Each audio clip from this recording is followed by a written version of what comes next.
Welcome to one more edition of Politics and Rad. I'm Egberto Willis, your host. Thank you so kindly for being with us. Today we have an impressive guest, Nabilah Islam. Did I say that correctly? You said it correct.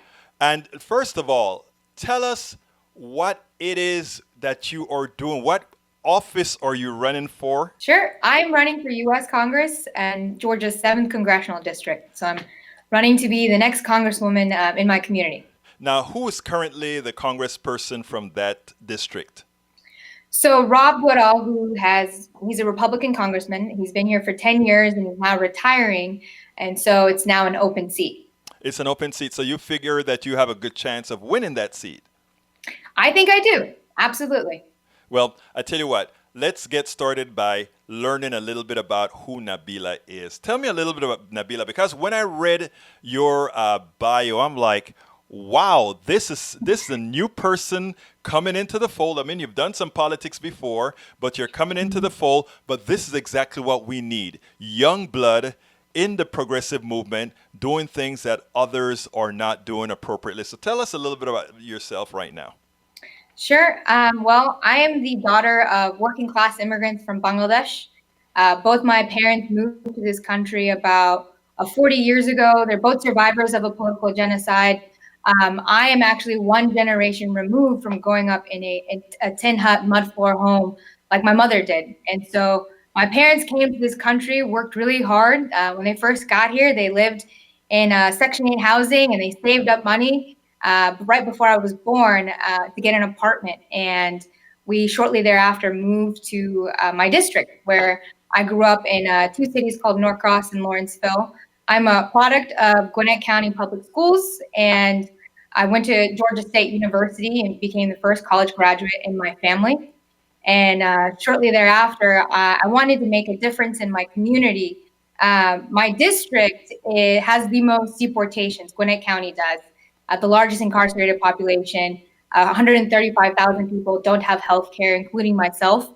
And I've always been very passionate about making a difference in my community. And so afterwards, after I graduated from college, I worked on different campaigns and institutions. I worked for a man named Andre Dickens. I was his campaign manager. It was my first job out of college. And he ran against a 12-year incumbent backed by the establishment. He had zero name recognition, and we ran a grassroots campaign, phone banked and knocked on doors. And Andre unseated a 12-year incumbent who had numerous ethic violations. And we hadn't elected someone, so no one had defeated an incumbent in over 10 years and still has not till today. I worked on a gubernatorial campaign for Jason Carter back in 2014. That's what really impressed me, because Jason almost pulled it out in a time that he was not supposed to almost pull it out. Right. I think 2014 was just low turnout all over the country. People really woke up last cycle. And so he did an impressive job. I had the opportunity to campaign with President Jimmy Carter, who's very, very impressive. And so I hope he runs again for something else, because I think he has a lot to offer to Georgia. Yeah, I'm pretty sure that he's going to run for something. But as it turns out, I think Georgia is one of those states that is likely to become more blue much faster than even, let's say, a Texas. So I think you probably stand a very good chance of winning in a state like that. Now, tell me a little bit about let's stop talking about if. When you make it to Congress, when you win this election in 2020, what are the policies that you stand for? I mean, I found it heart-wrenching that a 29-year-old is out there. You're no longer 26, which means you can't fall under your parents' insurance policies, that you are out there without health insurance. How does that make you feel? It's a little petrifying. So right now what's happening is people like me don't usually run for Congress. And so it's very cost prohibitive to run in the first place. So I've had to make some financial decisions. When I first started this, I thought to myself, I was going to get a part-time job and to to be able to pay for everything that I had. But then I realized I can't. I have to do this full time in order to give the attention that this district deserves. And so I've been having to cut my budget, and I've actually I can't afford to keep my health insurance. And when I had it in the first place, it was pretty much a junk plan. It only covered like some primary care visits. If I were to go canvassing and I got hit by a car, I wouldn't have covered my ambulance or my hospitalization. So it would have been a lot of out-of-pocket costs for me in the first place. In addition, I've actually put my college loans into forbearance because I can't afford the $300 a month monthly payments that I'm making. And so I've had to make a lot of fiscal adjustments in order to do this, but I'm taking on these risks, and I think it's absolutely important that someone like me gives this community the voice it deserves. Well, let me tell you something, Nabilah. I think it's one of the reasons I was very impressed with the bio is that you're a very smart person. You can listen to how you articulate your issues.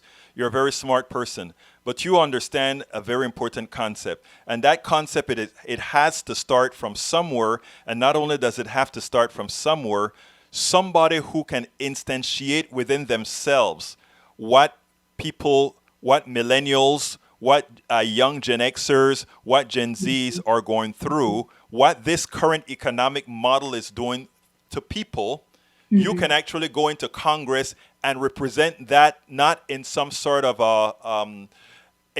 not in some empirical form, but in a real form. So why don't you tell us a little bit about when you go to Congress, what will you be able to tell those other people who only hear about it? You've lived it.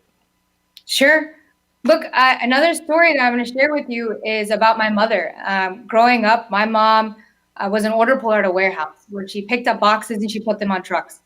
And because her wages were so low, I watched my mother, work longer hours. When I came home after school, she wouldn't be home because she was working overtime. Or during the weekends on Saturday, she was working overtime to make more money.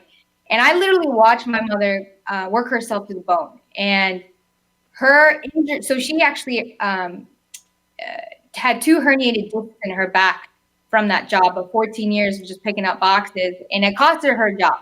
And so when she was having her back surgeries, her insurance company tried to deny her the benefits that she had a right to.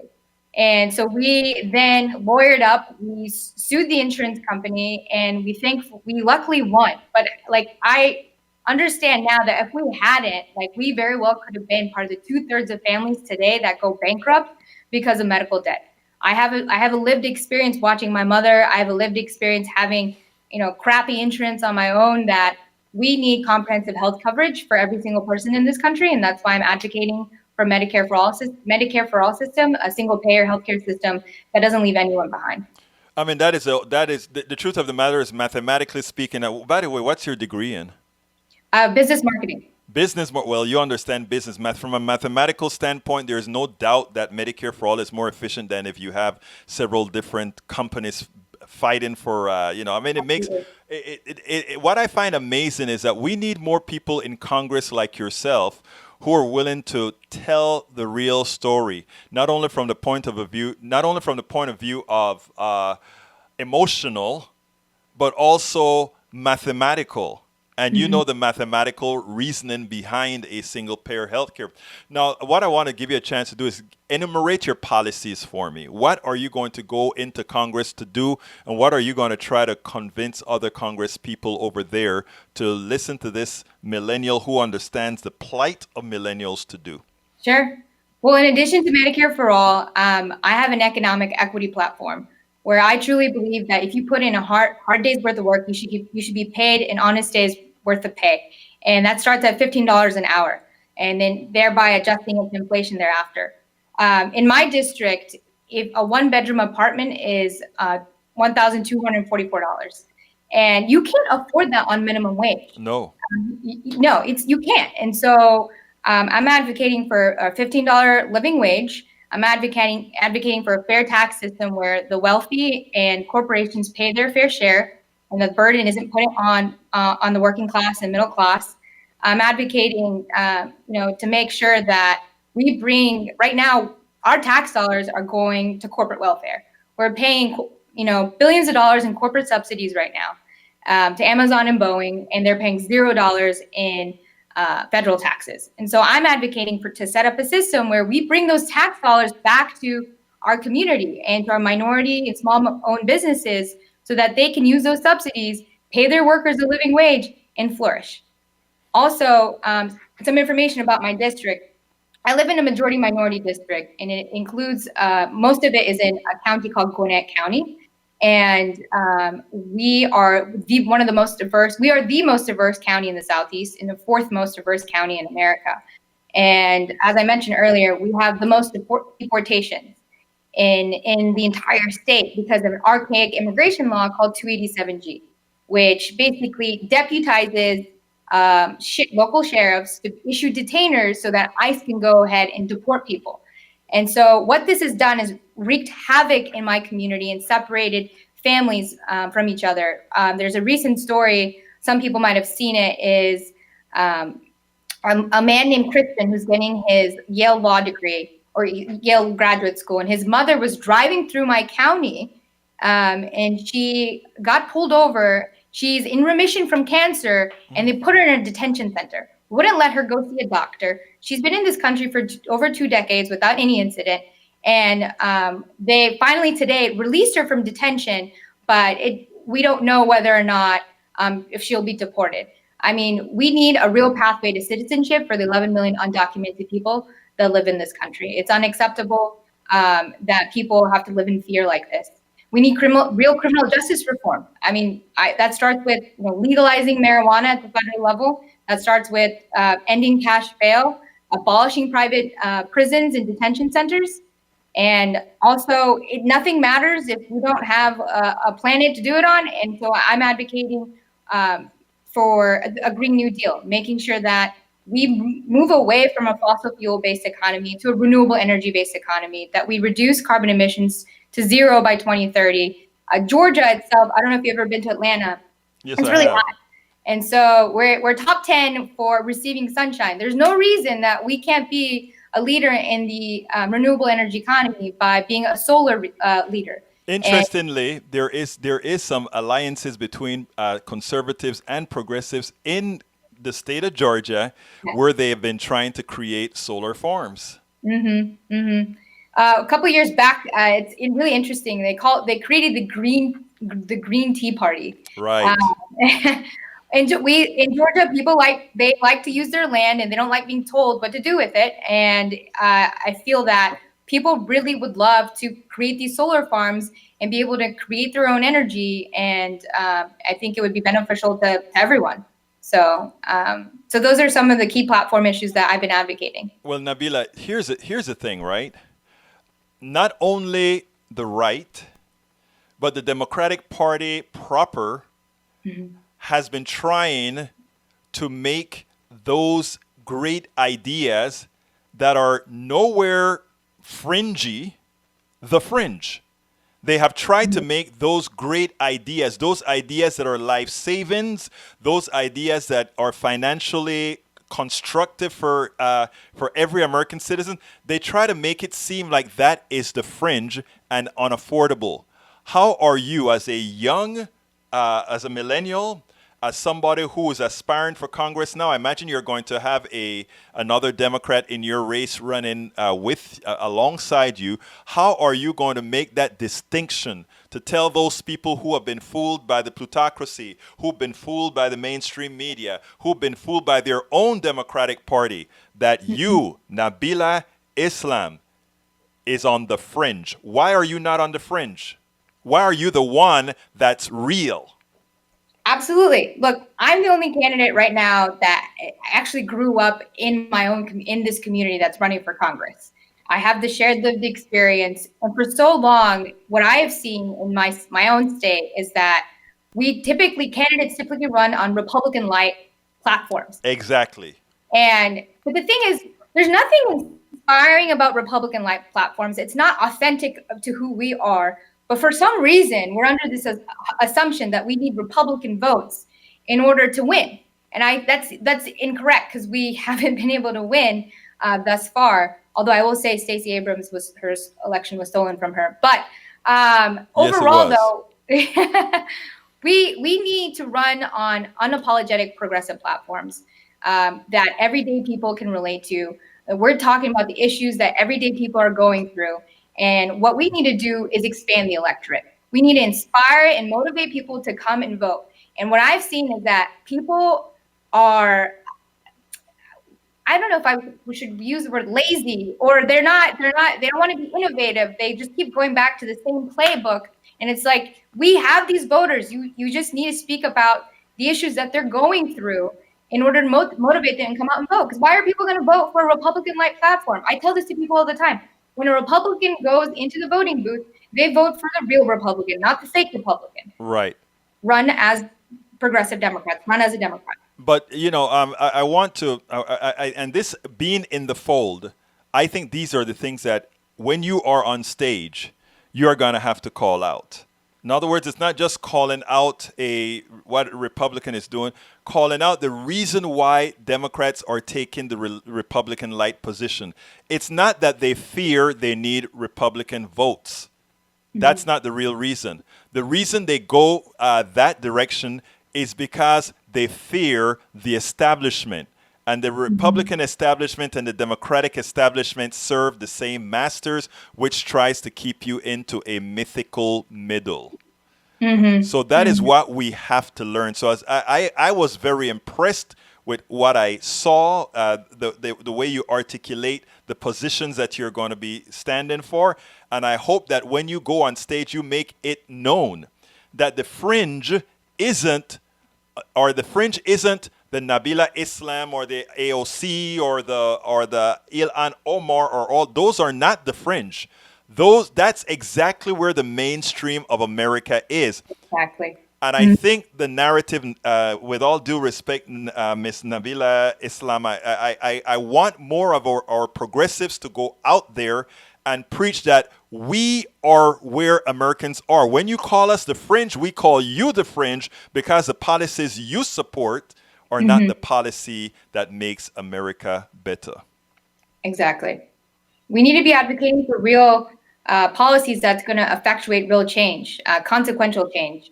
And you're exactly right. The policies that we're advocating for are where America is today. And these are the policies that's going to, bring our country back to away from, will hopefully flip this country blue and get rid of Donald Trump, but also start flipping seats all over the South and all over the country. And include not only any seats. We want Democrats who are towing the Republican light line replaced with people like you. Absolutely. Like, why get elected if you're not going to advocate for real change, right? We need real leaders in these positions. Absolutely. So, well, Ms. Nabilah, before I ask you to tell people how they can get in touch with you, how they can support you, I'd like you to tell me, our audience, anything that I have neglected to get you to tell us. Neglected to let's see. I'm trying to think right now. I think we kind of talked about everywhere on the issues. If people want to get to know more about my campaign, they can go to my website at www.nabilahforcongress.com. I also have a Twitter at Nabilah4GA07, and Instagram is the same thing as well. Well, I'll make sure that when that all of that is made available in our blog for this, as well as when it goes on air, so people will know exactly how to reach you. Ms. Nabilah Islam, I am very happy that young people are stepping up. I'm very happy that you are stepping up, and I want those that are listening to Nabilah right now to realize that she is stepping up, not only at a cost. She is costing herself much to do what is right. And like we've always said here on Politics Done Right, when many of us wake up in the mornings, we constantly say things like, why don't somebody do something about that? Why don't somebody do something about that? Nabilah looked in the mirror. And who did you see, Nabilah? I saw someone that's going to implement real change. The next congresswoman of this district. There you go. Nabilah Islam. It was my pleasure to speak to you. Thank you so kindly to be on Politics Done Right. You too. Thank you for having me.